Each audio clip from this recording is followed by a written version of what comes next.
Cheers, Wargamers.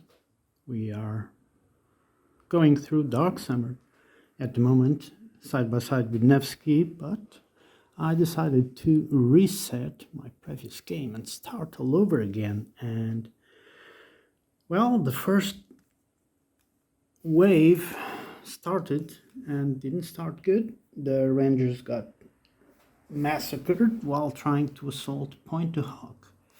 And I have to go through all the other beaches, and probably will go with the Canadians and the Brits over on Gold, Sword and Juno. So let's I'll go through, I'll see the landings go and make the report once they did. Just a detail, we don't know the strength of the fortifications on the beaches. That's what happened at Point to Hawk. It happened to be a 3 combat strength, so the same will happen here. For example, let's start here with the 3rd division back in Sword, and we can go and flip, and suddenly they are faced with a fairly consistent and organized defense on the approaches to Ouistreham. Yep, that's gonna be tough. So at the same time, there's some Ost battalions, these fellows, that we also don't know where they come from. So let's make the landings and see how things went on the first waves. Yep, as an example, I declared all my attacks here, and you can see that all the defenses across all the 3 beaches are pretty meaty. Look at this, a 2, a 2, a 2, a 3, and a 2. I didn't order any attacks yet to this one, so they will remain unknown, but they can pose problems. Because some results do not apply to them, like a DR doesn't apply to them, a DR, and on occasions, and I think it's Omaha Beach, the DR asterisks will make an exchange and all that, but I'm not going into the rules. I want to see how the story unfolds. All right, sorry, let's carry on. First reports from Gold and Juno beaches inform that the landings are proceeding as planned, and Canadian forces are now moving into Corsair-sur-Mer. Canadian and British sectors, all beaches are open at the moment, and the troops are now moving from the beaches as we speak. The major casualties to report is from the 4th Special Services Brigade, which had to face very, very stiff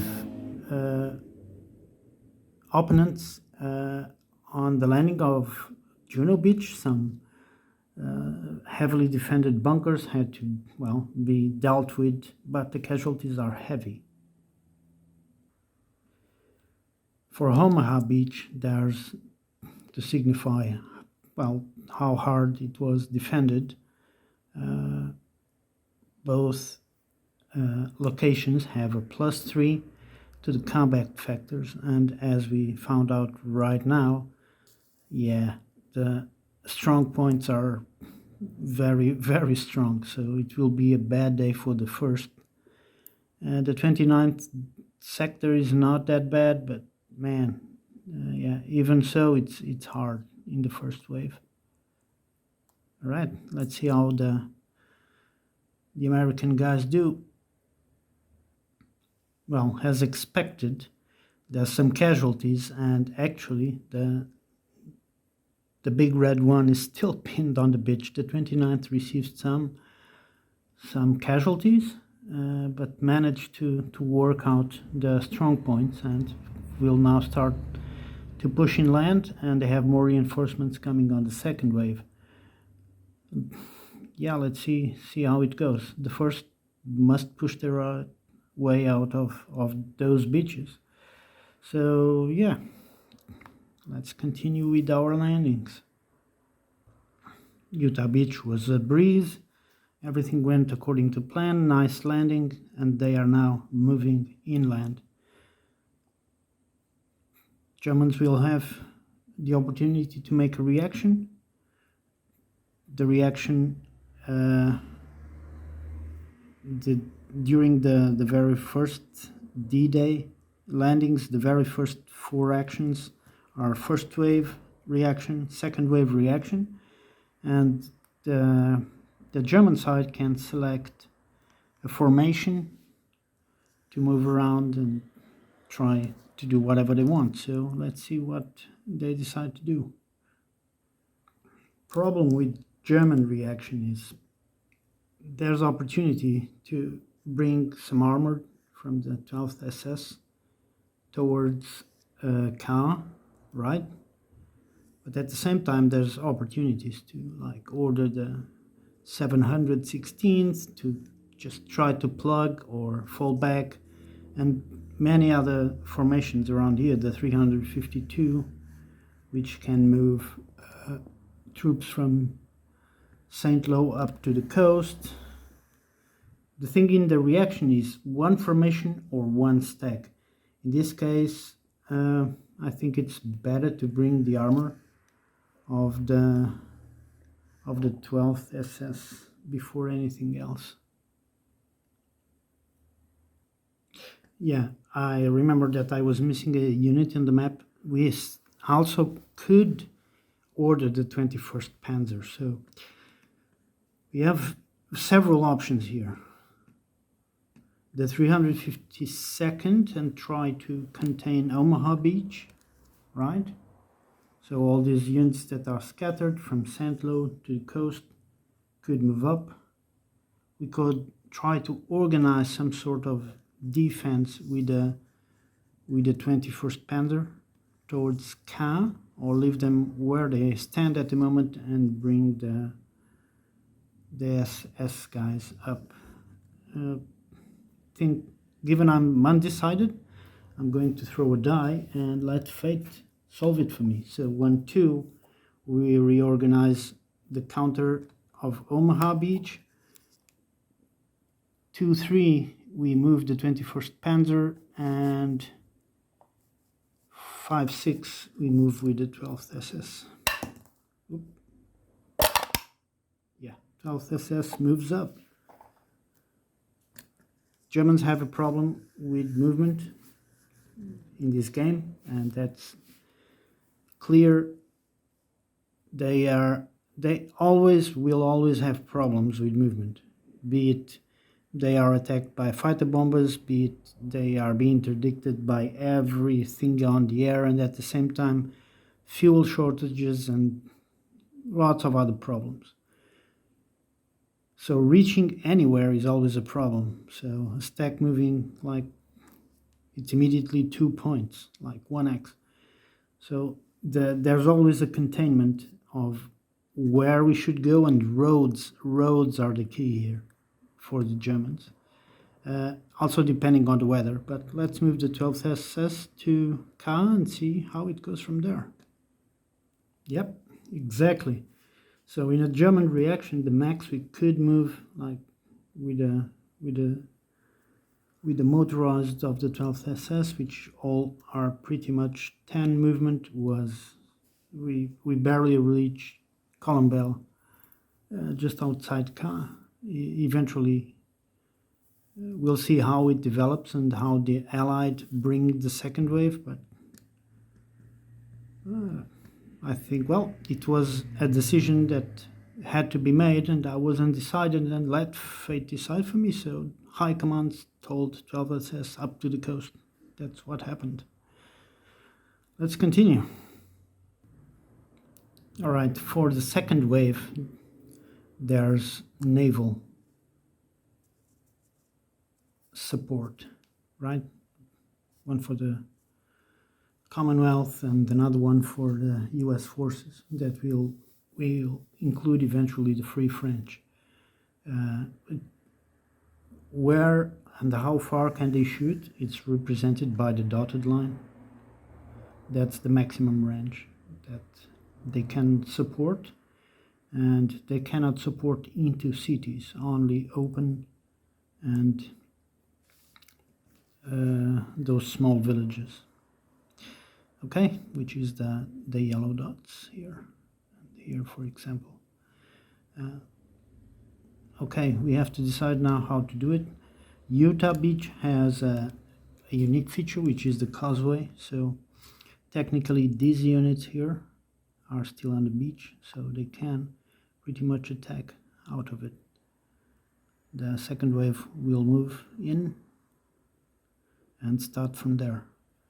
Okay, let's see how Utah Beach goes, and we'll make the combat report.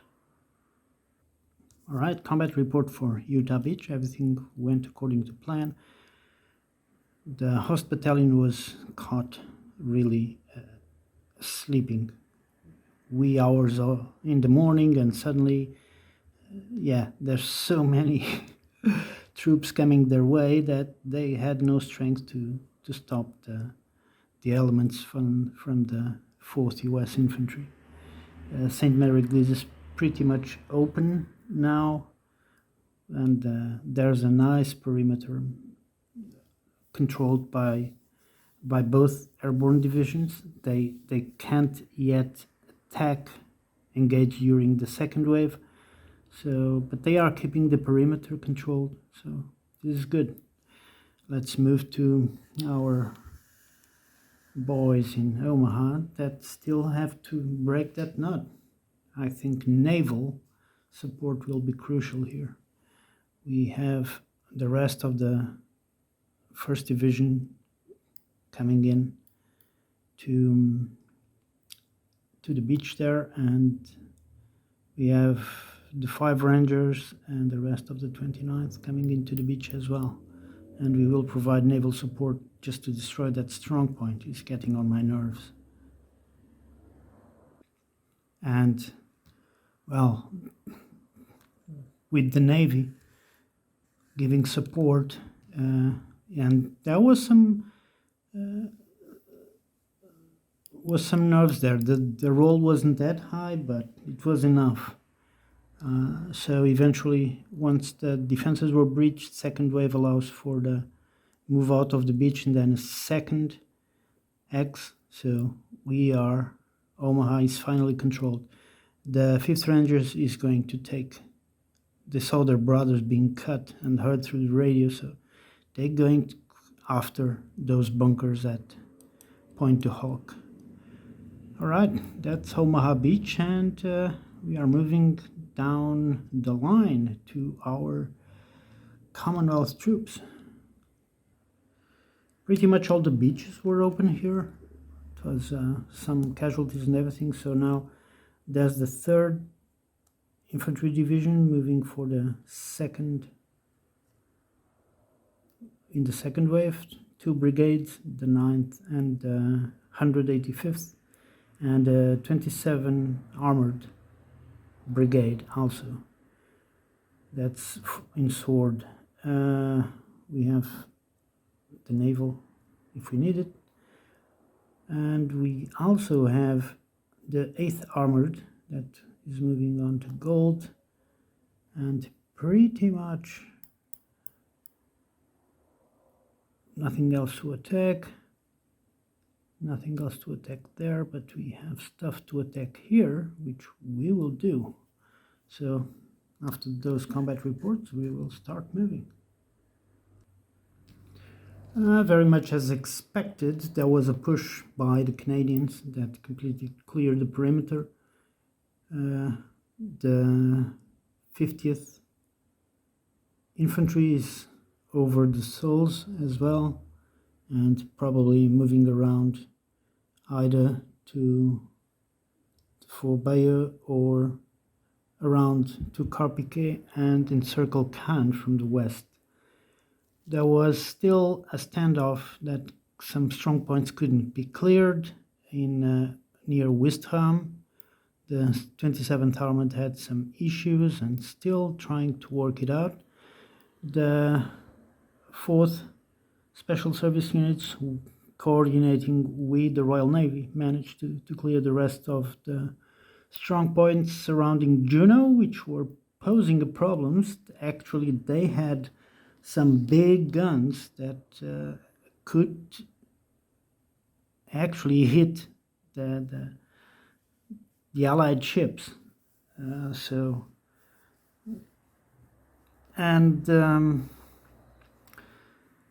Yeah, pretty much that.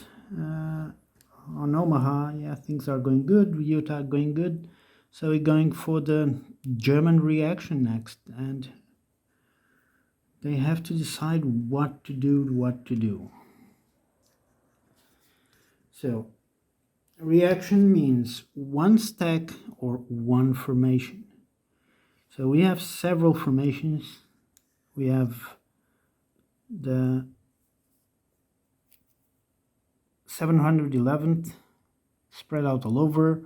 We have the 21st Panzer that could be concentrated. We have the 12th SS Panzer that could move into Caen, and as well the 352nd. We have the 91st there. So there's a lot to choose from. I think Caen is important. Not only because history tells us so, but because actually Montgomery and the rest of the planners saw it as an opportunity to actually attract as much as the mobile forces as they could while defending the flank and letting the US take over the peninsula and establish Cherbourg as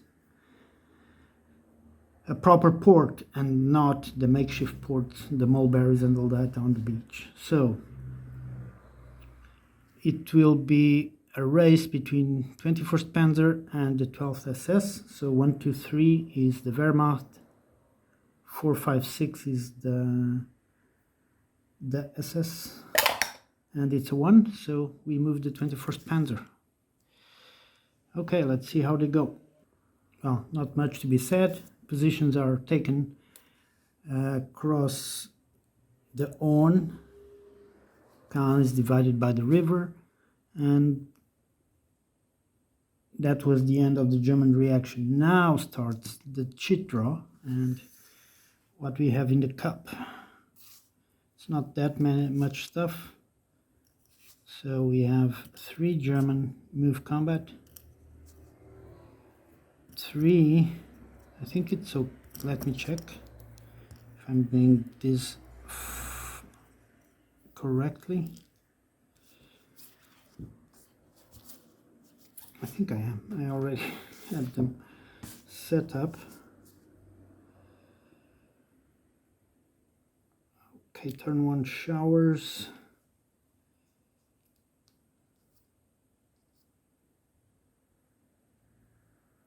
Three move combat for the US. All right. Either 1 move to combat or 2 move 1 combat. So I'm gonna roll a die, and it's 2 move 1 combat for the Brits, and for the Germans is 3 move combat. So they can choose whatever they want. That's our action chit. And all the rounds in start to be like that. There's still a third wave coming in. So Utah Beach, Omaha, we still have some elements from the 82nd Airborne. So the paraglided infantry, same for the 6th para. It's the 6th, yeah, it's the 6th para actually, the brigade. And more the 7th Armored, more Canadians, and 4th Armored yet to come to the beaches, but the rest will start to move inland as much as we can. So cheers, and see you in the next segment.